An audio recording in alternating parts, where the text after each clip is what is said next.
When you travel around these grounds for a while, you come to learn and understand that there are two kinds of people in the world. And it's clear to see by juxtaposition. If you go to Fremantle, this is just a stereotype, a generalization, but if you go to Fremantle and get a general feel of the vibe in Fremantle and meet some of its people, feel the energy in the air, see the colours, you know. And then if you go, let's say, to Dusk up in Clarkson Way or any other kind of hangout area in Clarkson, totally opposite end of the spectrum, totally opposite end of the furthest train station and train line. You know, totally different suburb and totally different air. And spend a moment there and absorb the vibe and see how you feel. Or even a better comparison, Northbridge and Fremantle. You know, you feel that there is a stark difference, not only in the aesthetics of the actual place itself, because it's different in Fremantle, aesthetically speaking, than it is to Northbridge. But I'm talking more about what isn't as obvious, which isn't necessarily visible, but what can be sensed nonetheless. And you sense this vibe that there is a different kind of people in Northbridge than there is in Fremantle. And you sense this vibe that there is a different wavelength or way of consciousness or kind of consciousness that dominates in each area, and they polarize each other. You know, if you go to Northbridge, I would bet that, you know, it's not impossible for stuff like this to happen in Fremantle, but it happens less, and I would bet statistically that would be backed, that there is more violence, more cases of assault, both just physical, sexual, in Northbridge than there is in Fremantle. And that generally you've got to be a little bit more on guard, a little bit more aware, a little bit more careful how you behave, what you wear, what you say, what you do. Because you don't know who's in Northbridge, but from experience, you know shit's happened in the past. You don't know who's around the corner with a short fuse from a totally different walk of life, who is full of judgment and wrath and just is looking for a reason. Whereas if you're in Fremantle with friends, or even if you're by yourself, or vulnerable, little, lonely old you're walking around Fremantle, and you feel a lot lighter. At least I feel a lot lighter when in Fremantle compared to Northbridge, compared to Clarkson. Most other places, Midland's not so bad. You know, and generally it doesn't matter where I'm walking, I feel confident enough. But in terms of energy, in terms of what you feel, in Fremantle, I am more inclined to have a swing in my step and to be more happy-go-lucky, more forthcoming. I don't really think so much about monitoring every little detail around me and making sure everything's kosher. Because generally, in Fremantle, people are more casual, more easygoing, less driven by wrath, less driven by ego. And it's just generally easier overall, not all the time, but overall, to go out, do what you want, have a good time, and come back home in one piece, having experienced more joy and more laughs than you did annoyance at yelling pedestrians and people you don't know abusing you, and trauma from just bad shit going down when you or someone else in front of you least deserved it. You know, in Fremantle, that stuff doesn't happen so much. You go out, you have a good time, you come back, and it's sweet. So what this is about, this video, it's a topic I've talked about before, just like most of the things we talk about, right? It's just endless rehashing of the same information or the same idea, but it just enhances over time. Is that I don't think it's by chance that Northbridge has a certain psychology about it and a certain soul about it. And I don't think it's by chance that Fremantle has a certain psychology and soul about it, a certain way that it unfolds. And I think if you look at Northbridge being the more central point for people from Midland, from Clarkson, and wherever else to come down and meet, and if you look at Fremantle as being more of a hub for people up this end, people that live around Fremantle or Melville, it makes sense considering that Perth is the centre for the multiple suburbs and totally different suburbs, whereas Fremantle just homes those who are pretty much in the community, in the general vicinity or neighbourhood of the neighbouring regions, because it's right at the end on the coastline. So I think what that pretty much tells me is that, you're getting a more concentrated kind and a more communal kind of person in Fremantle, where everyone is more they're from the same page, so they're on the same page. Everything's more fluid. There's less conflict, less dissonance, because there's less differences, as you find in Northbridge, from people coming from all directions and clashing together. So you can look at that. You can look at it like that. You can look at the geography and think, well, obviously there'll be easier hegemony in Fremantle, or however you pronounce that word, hegemony, an easier sense of equilibrium that can be achieved and maintained in Fremantle, considering the people are from the same kind of area. You can go with it that way, and I'm sure it sounds reasonable, and it sounds like there could very well be truth in that assertion. But my focus, again, like I've talked about before, is the core problem that I think leads to a lot of abuse and assault and violence and all these awful things happening in all over the place. And I think where there is less unity, where there is less community, where people are less on the same page, then it's easier for this particular thing I'm talking about to develop. The more different kinds of people you have just suddenly entering onto the same page together, it's like a catalyst for this particular thing I'm talking about to develop and to be fortified and to even be imposed upon other people, whether it's offensively, defensively, or both at the same time. So, what's the thing I'm talking about? The thing I'm talking about, of course, is ego. And I've talked about cool cats. I've talked about cruel cats, the two kinds of people in the world. You will find more cool cats wherever you have less clash of different cultures, different regions. The more you find that people are on the same page, people don't need to be so fearful. They can walk with a spring in their step, and they can introduce themselves to a stranger or a group of people having fun. They can just literally jump in, get involved, and they're part of the pack. You can do that in Fremantle. Not so much Northbridge. So when you're on the same page and there's less conflict, you don't need to feel like you need to, keep your walls up. You don't need to be defensive, and you don't need to keep building, developing, maintaining, let alone imposing, offensively or defensively. This ego, this identity, this strong sense of self that in Northbridge, it helps to hold yourself as if, well, I'm the last guy you'd probably want to mess with, or I'm at least someone you don't want to mess with. You want to walk with confidence, you want to hold yourself high, you want to be aware.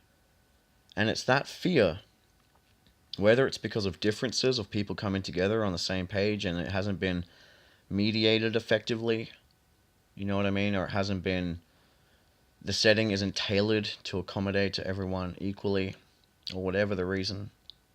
I think the more differences there are, the more conflict there is as a result, it makes sense the more people feel the need to Instead of being open and vulnerable and connecting with other people and giving yourself to the moment and having fun and loving and sharing joy and happiness, instead of that, you need to close off to an extent, because you can't hug somebody while you're guarding yourself or while you have fists. And if you don't have fists in foreign places with people who don't know people, you'll at least have your hands up to guard yourself. Which makes it very hard to be open, it makes it very hard to hug, it makes it very hard to connect. And that's where I think ego really comes from. I think ego is a symptom, or more so, a symptomatic process, a symptomatic construct through the process of life that we develop. So if you live a life in one tribe and, it's absolutely peaceful and there's no violence and everyone loves everyone and it's all kosher, your ego probably wouldn't be that strong because you haven't really needed to fixate on how well you can hold yourself, or fixate on the story that you need to have about yourself, this narrative to tell others who you are. Because competition in places like Northbridge, for example, it isn't just physical, it's also mental. And it isn't even just the clubs of Northbridge. Anywhere, any egotist, you have people out there who compete against other people, not directly. It's harder and more subtler to discern. But they compete and they like to dominate and impose their will onto other people through intellect, through criticizing people, or judging them for being flawed and not good enough, and then maybe suggesting a way that they can improve, providing a solution. You have narcissists with this inflated sense of importance or superiority or entitlement, and they dominate people just as much as the brutes do in the cities, but on a different level. So when you're in that tribe that is peaceful and loving, and you don't have the ego developed as much, and you don't have to fixate on your narrative, you don't have to fixate on your ideas, you don't have to fixate on your past and what it meant and the things you've done and the implications that has about you and the kind of person you are. It's not about how you justify the things that you've done and reiterate it back to people. It's not even about reiteration and changing the formation of reality from how it actually was into something that's a little bit better packaged, more palatable, more marketable to the audience that you want to market to. It's not even about that. You don't need to fixate so much on your story, on proving who you are and where you came from and why and where are you going and what does it have to do with me, and can I prove that I'm somehow better than you with any of that information you just gave me, or that I came from a better place, or that I came from a worse place, or that I'm going to better places, or that I'm going to worse places, or whatever bullshit. You don't need to worry about all that. Because when you are open in an environment where you are calm and content, and you have all your vital needs met, and you have the company of other like-minded, like-hearted people who are also comfortable and all of that jazz, then there becomes less of a need to justify who you are. Better yet, there becomes less of a need to even create this construction, this idea, this story, this mask of Phoenix or Joe or Jill.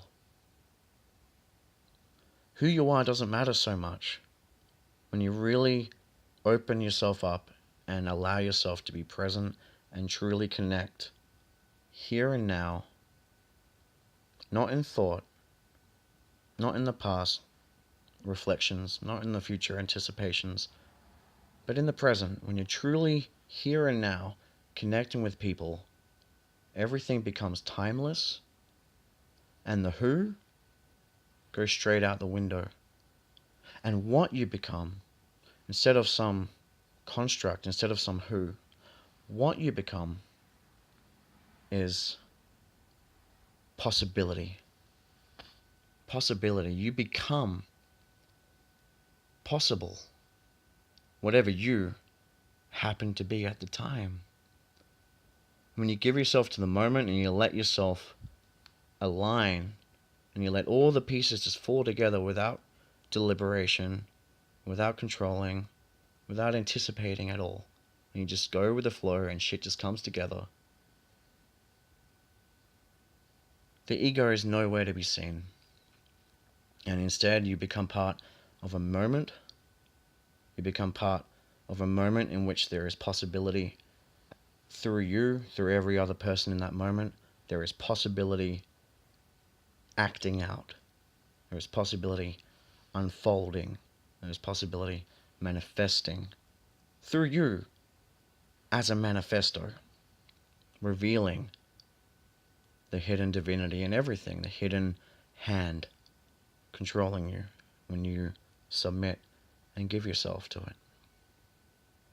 And you find yourself part of a greater movement, a greater song or orchestration or choreographed dance. And you don't need to think about this dance, you just go along with the movements and you find that everyone moves in time and they move and flow together.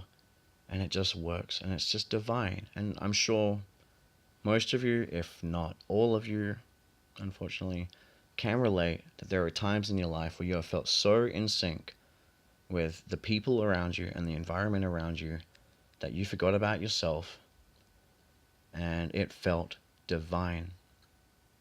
That you felt completely connected just with that present point in time. And you are one with everything to some level. I mean, you can't infinitely feel that because we just can't conceive the infinite through finite senses, finite tools.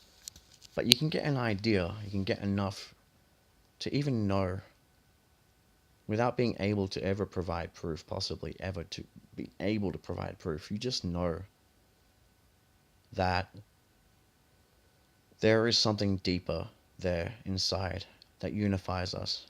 And it's the reason why even people on a different page in a shared locale might be in conflict one moment, but if you put them all into a refugee camp,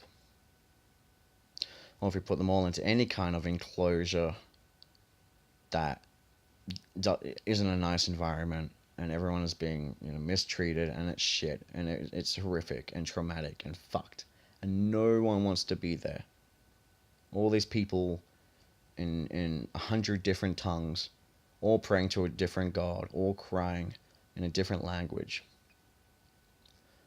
And even though in the first scenario back in Northbridge or any other similar shared locale, those people there might be a lot of conflict and they're very disparate, very separate from each other. No unity, no love, no comfortability, no vulnerability, no openness, no connection, no presence, but just being stuck in the past because you're worried about shit that's happened before, and also anticipating what's happening next and looking around you and being aware, and it totally removes you from the present. If you take those people and put them in that second scenario where they're in an enclosed space suffering an ordeal together, suddenly something very peculiar happens. And you find, and they call this crisis crush. If you have an accident with someone and then afterwards you feel more bonded with them and more connected and you value them more and they value you more. It's quite common. In a similar vein, when you're in that room, the peculiar thing that happens is the differences start to fade. The differences in the name of the God that is on the end of your tongue when you pray for your life. The difference in the language you are crying in. The difference in your culture, where you came from. The things you did, who you were, why, where you were going. All of that stuff. All the differences begin to fade very quickly as soon as you take all those different egos, all those identities, all those entities wearing masks, and you put them in a place that's outside, it's removed from being common ground to any one of them. It's a totally foreign, horrible, nasty place. And suddenly The mask that everyone is wearing no longer has relevance. It's no longer appropriate. Like, literally, it's got no context in which it can base itself and be relevant to, because it's in a totally new environment, totally different situation. All these people were living normal lives, and all of a sudden, for whatever reason, they just appeared one day inside this asylum together or whatever, which is anything but asylum. So the masks lose their relevance and they fade and they drop, and all you see is unity. Through crisis, through desperation, through ordeal and loss and tragedy, through pain, through heartbreak, through misery, depression, guilt, regret, anxiety, fear, paranoia, delusion, madness. Through all of that, we unite. When we are completely lost and at our wildest, running up the hill naked with our brethren, with our brothers and sisters, that is when you move as one, and you're moving as a herd, as a pack. But when we are calm and collected and contrived and all of this stuff, when you create this idea of who you are in the world, when you create this idea of your role within the whole, and everyone's got their whole, everyone's got their particular grounds, their context, their group of people, or their world of activities and purpose in which they forge their role.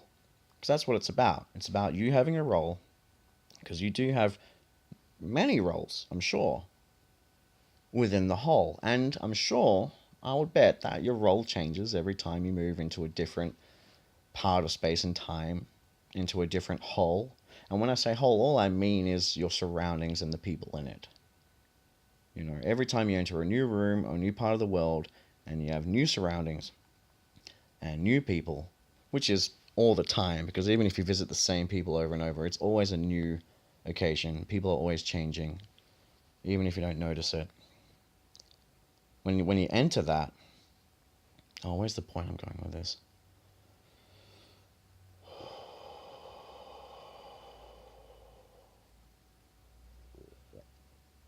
I forget the point. It'll probably come back.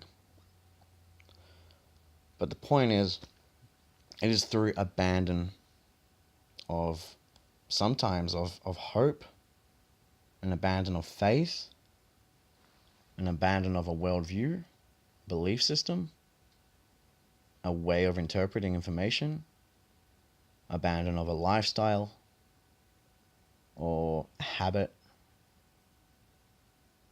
or abandon of a belief you have about yourself. And each time you abandon those things, each time you not only reject them, but confront them, look into them as deeply as you can, and as often as you can, from every single different angle under the sun until it dissolves away. And you look at all those parts of yourself and they dissolve through not rejection, not really abandon, but through dissolution. And it dissolves away. You are freeing up more and more of yourself as a totality, yourself as a role within a whole. And that's what I was talking about before. You are freeing yourself up to better connect and provide and facilitate and play your role even better with the whole that you're choosing to give yourself to at any given time. And it can be an expanding whole. It can be a lot of different settings, different contexts, different situations, different groups of people, different worlds of purpose and activity that you give yourself to. And the more you dissolve these things that are based on fear, that are based on security, protection, even so much as people in school being raised and taught that differences are bad, so you get bullied and you feel anxious and You feel ashamed and embarrassed, and you feel stupid, and you feel ugly, and you feel short, and you feel disabled, or you feel bad to be a woman or a man, a girl or a boy, or you feel bad to be white or black or whatever. It's because there are people that got lost in the illusion that what you see on the outside is actually all there is, and it isn't. Like I said, there's a hidden hand. And it's the same hand with an infinite amount of fingers that has a finger inside every puppet moving it. But you have certain fingers on that hand. You have certain puppets with their mask that can't see past the mask. And they believe that even though they're on the same hand, that they're separate from the other fingers. And they start wrestling and trying to control and dominate and impose their will and their version of interpretation, their consciousness, onto other forms, because they look in a mirror, they see themselves, but very differently. And it's confronting. This difference, what does it mean? It's going to mean something. And when we derive meaning and we develop the idea of meaning, there's always values attached. Good, bad, better, worse, useful, useless, relevant, irrelevant, purposeful, purposeless. There's always a positive value and a negative value. And there's always a comparison, because that's just what we do. And so you have these fingers on the same hand, not being able to see past their mask, getting lost in the comparison between what their mask looks like, what their ego looks like, what their story looks like that they tell people, compared to other stories and compared to other egos. To the point where that they can live out their whole lives like that. And they can live out their whole lives instead of being taking the mask off and realizing that, you are not the mask. The mask is just something that you wear, the story you tell, the narration of your life, the justifications and the reasons and the meanings and the purposes to all ends. It's all necessary, because if you're on a stage as a puppet being pulled by the same hand, but you're just a puppet and you don't even have a face, you're just like a wooden puppet, faceless, neutral, there's not really much of a plot line that you can develop, because there's not really much of a character to work with. There's no relevance because there's no detail on the puppet. It's just a void, blank slate, like a creature in a coma. Alright? So that's why through life, yes, we develop these egos. We develop this sense of self, and we fixate on these constructs that we have had pretty much founded for us, and what's the word I'm looking for? Like, we had someone else develop the base of who we are, of what we are. And that's all based on our upbringing, that's all based on when we're born. All the experiences that unfold thereafter birth, even maybe while we're in the womb, some experiences still affect us. But your idea of you as a construct, as a mask that one wears, chances are that the rough sketch blueprint of that mask, the premise of you wasn't even written by you, wasn't even made by you, chosen by you, but it was chosen unto you by others. People treated you a certain way. People had their own interpretation of you in their world, and the role you played within their whole. Some families or parents are more accommodating, and some are less. Some are steered towards health and happiness, others steer towards the complete opposite. And so you get around the age of 5 or 6, 7. And by the age of 7, give me a boy at the age of 7, I will give you the man. You have this rough cyclic blueprint etched out, and you start going around experiencing life and selectively comparing information with what you've learnt in the past, with everything that's unfolding in the present in front of you and around you. You compare and you add values based on what you picked up earlier on, your initial imprints or your initial impressions. And you've got to understand that's how it works. They call it impressions because everything that you do, everything you say, everything you write, everything you do in action, it's an expression of your impressions. Meaning, if you never picked up the impression of violence from anyone, you never saw it on television, you never played with it on your fighting dolls, you never experienced it in the family household, you had no idea of violence, then I would dare say that it is impossible to intentionally, with consciousness, choose to be violent, or even to feel compelled and then choose to be like, okay, I'm going to go along with it and be violent. I mean, there are times where you might be compelled to be violent, even if you're in a peaceful tribe, because you're fighting for your survival and you don't want to die. Something's got to give. But to actually choose, I don't think it's possible. And even taking a step back, because I want to add something, even our compelled behaviors and our compulsions, our reflex actions, a lot of the time, if not most of the time, if not every single time, we are reacting on the premise that was set at some prior restore point in our life. We go back to that point with our comparisons and we're like, okay, last time a similar situation happened, I behaved like this, it didn't have a good outcome. So I know to avoid that. And you alter your course and you keep trialing, you keep erroring, you make mistakes, you learn, you improve, you get better yields and better outcomes. And that's how it goes. But it's all through comparison. So unless something is impressed, if you've never seen violence, and then let's say you just blinked into another universe, into another world, let's say Earth, because obviously this isn't the place where there isn't violence. Let's say this peaceful creature from another world comes here, inhabits our form, we can't tell the difference, and they don't experience violence for a while, they happen to land somewhere peaceful, like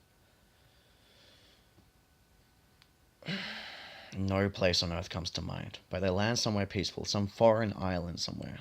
There's not that many human beings, and not many vicious animals trying to kill each other. Even though animals don't typically do that. They don't like to kill unless they need to. There you go. If they went there, my chances are they wouldn't be violent. They wouldn't inflict harm. If they moved to New York or to Australia,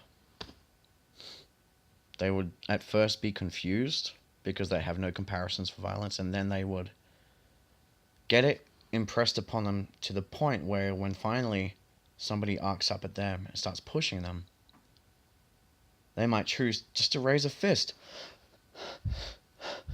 and not even know what they're doing. Just anxious, just shock, like out of just reflex, raise a fist. Whereas if they hadn't had that impressed upon them, they wouldn't have expressed that action. So it's all about really cognition, being cognition, having the ability to, cognize things, to become aware of things, to construct things in our mind. That's what it means to be cogniscient. And you can't recognize something if you haven't first cognized it within yourself.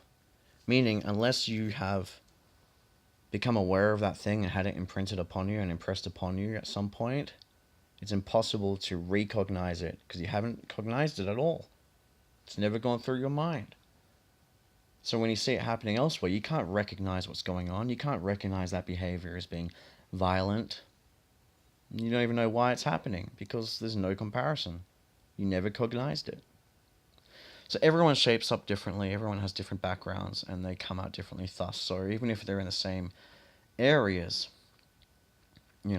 over time, people synchronize because we are herd animals. As much as we are full of factions that oppose each other, and there's conflict and there's hate and discrimination ceaselessly. Despite all that, we are herd animals. We like to blend in with the herds that matter to us. And that's where those factions, it plays a more significant part in the story. Because as herd animals, there's this thing called the coalition mentality. And the coalition mentality is this: it's the inclination you have to minimize your differences from the people that you care about and respect and who give meaning to your life and purpose, your family, your friends, your colleagues. The coalition mentality is minimizing the differences between your herd and you, and maximizing, or at least showing up and highlighting and advertising and making more bold and richer and more colorful and more noticeable your similarities. So we omit the differences and we highlight the similarities with people in our select herd. That's important to us. Alright, that's generally how we go, because nobody likes to stick out like an odd thumb in the group. Nobody likes to feel like a cunt. So people naturally synchronize. Part of it's subconscious, part of it's deliberated and fully conscious. And people go against the grain of their own nature, their own true self. Like I said, because they're trapped in this mask that they believe wears them, instead of them knowing that they wear the mask and that the true self is beneath. They just get stuck on this whole, well, it's all about the mask wearing me. It's all about how people see the mask. It's all about people looking inward at me, at my identity as being defined by the outer world. My identity as it is defined by others who look at my mask and say, hey, this is the plot line that you should have on this here stage here with all these puppets here. This is the scenario that should unfold. Given the way your mask looks, this is where you belong. People get so caught up in that. I know I'm tangenting around, but it's all going around the same point. Two kinds of people in the world. And those kinds, whether it's a cool cat who realizes that they wear a mask and it's not really them, and deep down they are connected with everything and they feel more empathy, more compassion, more, amour for their fellow neighbor. And then, it's about being in the present and connecting outwardly, because like I said, they're not confined to a finite mask of what do I look like? How do I sound? Do I seem to be weird or sticking out like a sore thumb? So even people who have less ego, to the point where you can just be happy with them and comfortable and it's all good, even they will be subject to the coalition mentality of not wanting to stick out like a cunt. Like a sore, flappy cunt on the lineup of nice little nip-tucked vaginas, as has been encouraged and facilitated by various magazines, movies, and surgeons. Nobody wants to be that saggy wizard sleeve on the treadmill thing, whatever you call it. So even those with less ego, they'll still naturally and quite obviously not be too quick to volunteer information that's in complete contradiction to the beliefs or the desires or the preferences or the expectations of those around them, of their herd. If you're part of a satanic group, the last thing you want to be doing when you rock up to one of your rituals is to show up with a cross and be like, in the name of Jesus Christ, amen. I love my Jesus. Have some Jesus coffee. Wake up and smell Jesus. You wouldn't do that at a Satanist group. You probably wouldn't even be part of a Satanist group. That's a bad example. But a better example is being religious, believing in God, because you were raised to believe in God, so you've upheld this construct in your head that that's who you are and that's what you're bound to, and if you give up on it now, it's just going to unravel this construct of you and unravel yourself, your sense of self. And then what are you if you give up on your commitments, if you give up on these things that you have used to define your role in the world, your role within the whole, your place and your purpose in the scheme of things? If you let those things go, you might just suffer a bit of ego death. Oh. you know. But let's say you believe in God because that's how you were raised, and you choose just like too many people choose, which isn't bad most of the time. Some of the time it's extreme, very unhealthy, and not just for the people who choose to do it, but for the people that they inflict harm upon and their indoctrinations upon as well. And the bad indoctrinations. Like, I was raised Christian, I got Christian values, but I'm not Christian. I'm not anything. I'm not even human. I'm not even a person. I mean, these are all things you can use to diagnose different facets of this diamond that I would hold in my hand and give to someone when I say, this is me. This is my identity. This is my story of who. You know, I would say, I am a Christian. My name is Phoenix. I am a man. I hate politics. You know? But that isn't who you are. You're not a Christian. But I'm veering off. You're a Christian, raised Christian, but you're gay. You happen to also be gay. And you know that if you were to tell those you cared about and those in your group that you were gay, that they would ostracize you immediately. Or at least that's what you believe. You believe with so much anxiety to back it up, so much tension that just builds and builds, that you can't share your secret with anyone in your family, in your church, with your friends, because it is in complete contradiction with this idea of who you should be or who you're supposed to be, who you are, given prior commitments, i.e., I'm a Christian. Therefore, I'll more than happily show up to church, I'll wear the cross, I'll say the prayers, I'll best believe and have faith and do everything to a T. I just won't mention the part that tonight I intend on seeing my boyfriend so we can make love because it's been so long. You know, and this is where the real damage is done. This is where I differentiate people into two groups of cool cats and cool cats. Cool cats realize the mask is a mask. The mask does not wear you. You wear the mask. You are an entity, and the mask is purely an identity / an ID that you wear as an entity. Therefore, it's your identity or ID entity. And they get that. It's just ID. You just show your ID so people know who you are and you're in the right place and it all makes sense. But where it branches out and differentiates is with cruel cats. When, for whatever reason, they've got this narrative in their head. They've got this construction of a story. There's a timeline. Alright? There are various meaningful exchanges that have occurred on that timeline, and it's stored in the mind. Sometimes those meaningful exchanges, the meaning inside those experiences in life are held with a relative amount of accuracy,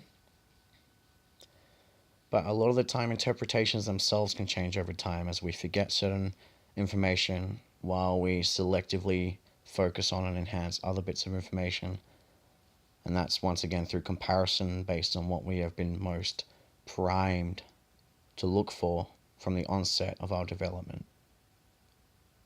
You know, if you are primed to, throughout childhood, live in a world of white and red and black, then you might very well end up 10 years later moving to a world of color, of the rainbow, of green and yellow, blue, violet, pink, you know, and you might not even see those colors, you know, and if you do, you'll be confused. There's no comparison, and then until someone tells you, okay, this is what it is, and then you adapt, you know, but it's your first imprints that occurred, and it's what really dictates the shape of the construction that you hold in your mind as being you, as a construction, the one you hold in your mind as being you. People get so caught up in that to the point where they hurt themselves. Just like the boy or the girl that's afraid of sharing the truth about their homosexuality or lesbianism or whatever. And just like endless other scenarios where people are afraid to share their true selves, and they limit it down to the mask, and they only focus on writing down neat truths, proper truths, correct truths, preferable, favorable, popular truths. They write it on the wall of their mask, and they advertise those parts to the community, to the herd, and they fit in more and more. But the more they fit in, the closer they get to one another, the more pain they feel, because there is often, probably with every single man, woman, and child on earth, except for the few very special, adept monk sorts that just move themselves beyond this shit. They just move themselves beyond themselves. They just move. Or better yet, they don't. They just sit still and there's no movement. There's no nothing. Just pure intention, meditation, helping the world from afar through positive vibration. But we're not going into that. We're going into how people affect themselves and other people around them through direct physical vibration / contact. Because of this idea they have in their head, this belief that they then express outwardly and manifest as a reality. So someone gets treated like a monster their whole life, and they end up acting like a monster, and they do monstrous things. When really deep down, when you look at them as a whole, maybe they weren't necessarily a monster. Maybe they were also an angel, a savior, a hero, someone to be admired, a role model for the good. But circumstance led them, the way that their mask developed, the way they got stuck in their mask and lost that connection with unity. Because that's what the soul is to me. It's unity. Part of me thinks, alright, yeah, we've all got our own kind of shard of divinity. We've all got our own orb of light, which is interconnected with all the other orbs, and it's interconnected with the source of light from which it came.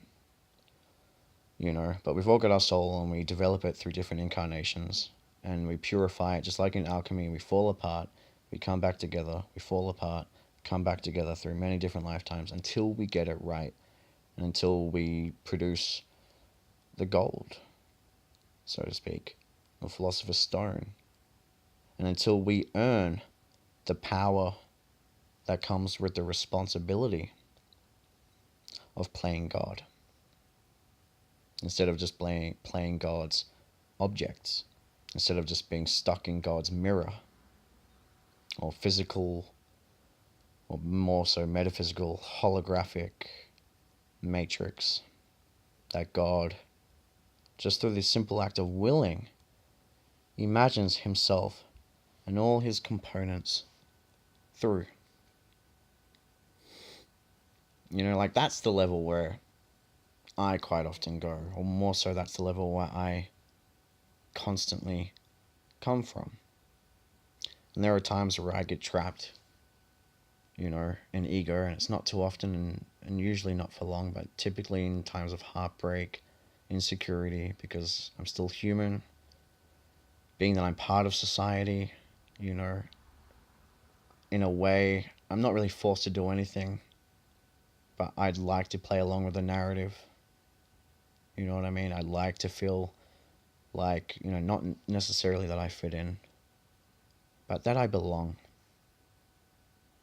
I like to feel that I belong in a way that is purposeful, that is meaningful, that is productive, beneficial to all the other roles within my whole. And that's me. A lot of people aren't like me. A lot of people have pain because they hold these deep truths inside like burning coals. And the closer they get to people, the more alone they feel, the heavier that coal, that burden becomes, that secret. The closer and the deeper they go in connecting with others, it creates friction, it creates conflict. It creates this dissonance, this disturbed state of equilibrium, this dissonance, because you can't truly be present and open and vulnerable as you need to be if you want to connect truly with anyone. If you have these obstacles inside yourself, these things that you are clutching to, and your mind is always fixating on, hiding and protecting and keeping secret and safe, as long as your mind is holding on to something, you can never let go. And when we stop letting go, when we stop altogether being present and stop altogether being vulnerable and connecting with the moment, with life, whether there's another person in the room or not, when we just stop connecting with life, you start to die. Your soul, it's not dead and it doesn't die, but it starts to feel aggravated, sad, because it's being repressed, it's being locked up, it's being ignored. Sometimes people don't even look inside, they don't even want to question things that even they themselves can't accept. Oh no, I'm not that. No, I'm like this. So they keep the trap door shut and they keep their souls trapped. And they keep holding on to these secrets, or they just lock it away so far deep that no one, even themselves, can find it. And they also lose that ability to live, to let their soul out from that door, to let their soul actually come through your body and move beyond your mask, and move beyond your identity, and move beyond this construct that you are fixated to, maybe all the time except for sleep, maybe only some of the time when you need to have these constructs set, for work or whatever. If you're one of the lucky ones, one of the cool cats, not the cruel cats who go around hurting other people and themselves because they're separatists and they believe that they are separate and that everyone's separate and that it's the differences that define us apart, because they're the kinds that hurt people. That's why I call them cruel. Not necessarily intentionally cruel, but it's cruel nonetheless what they're doing, hurting themselves by sacrificing the ingenuity of their soul, the true, authentic, sincere, genuine expression of what they are. When you repress that, it will lead to a dissonance so prolonged and increasingly potent that the fiber of who you are and all the bits and pieces and the Lego blocks that makes the construct and makes your story, it will eventually fall apart. Or you will eventually get to a point where you look back and you realize it was all a lie, it was all a sham, it was all bullshit, and you lose these massive portions of time and space that you invested so much time into, invested so much life into, you sacrificed for. And then it gets to a cutoff point where eventually something happens in life that kicks you in the head and you shake up, and suddenly with your vision reoriented, you realize that,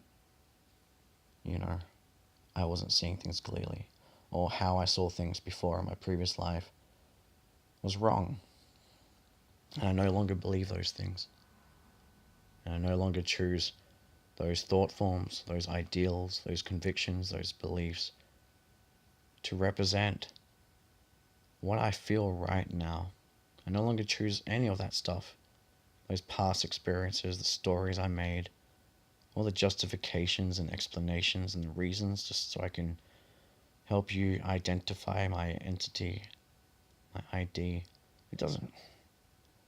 And that's what it comes down to. I'm running around in circles because, if you hammer a certain point from 1,000 different angles under the sun, you'll burn a hole deeper into that point. than if you just stay in the same spot and keep hammering and hammering and hammering.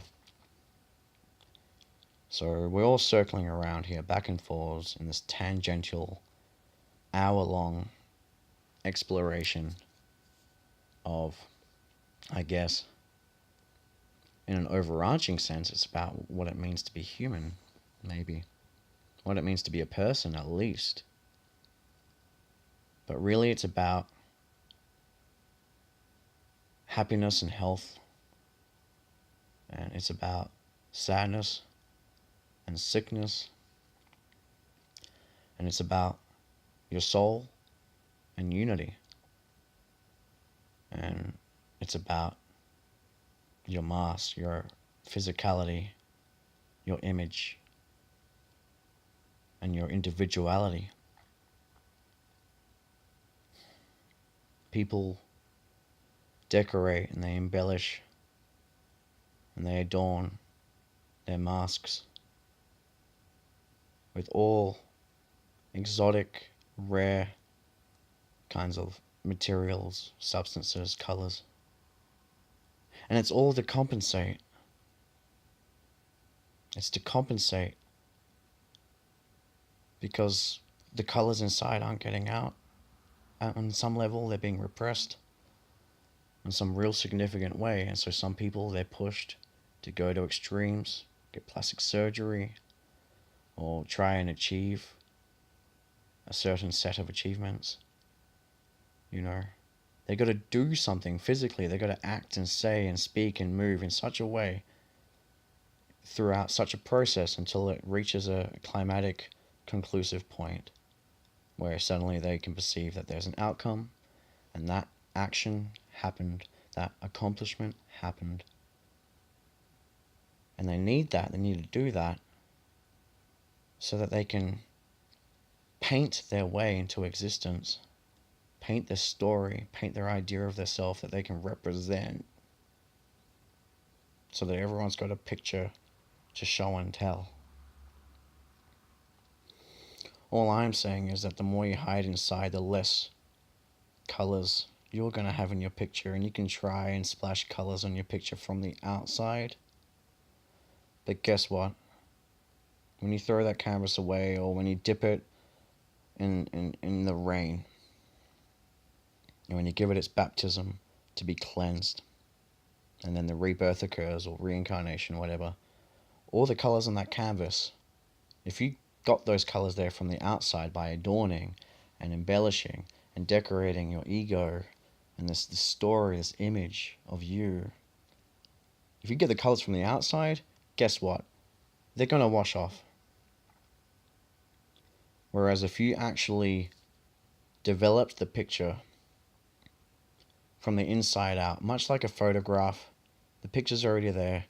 You can't necessarily see it, but when you put it in that magic solution, the image, or at least the internal expression of what was in the photo, starts to emerge and become visible. And that's how I see the soul. That's how I see is the healthy way. That's how I see people in Fremantle acting more. That instead of them trying to paint themselves as a canvas that they're showing off, because when you die, that shit's just going to wash away, and your canvas will be back to day dot. And there'll be no progress, very little progress, or you might have even gone backwards.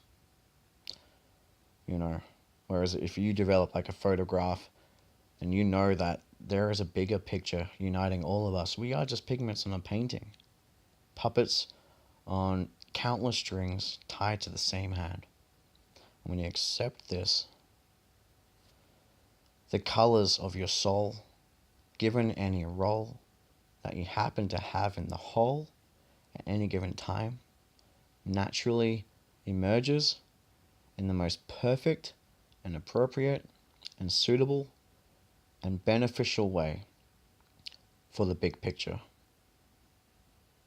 Alright, just as the pigments on a photograph, when you put it in the solution, the old school ones, a Polaroid or whatever, just as all the pigments start emerging together in unity, in sync to create a picture, that too is how I feel consciousness works.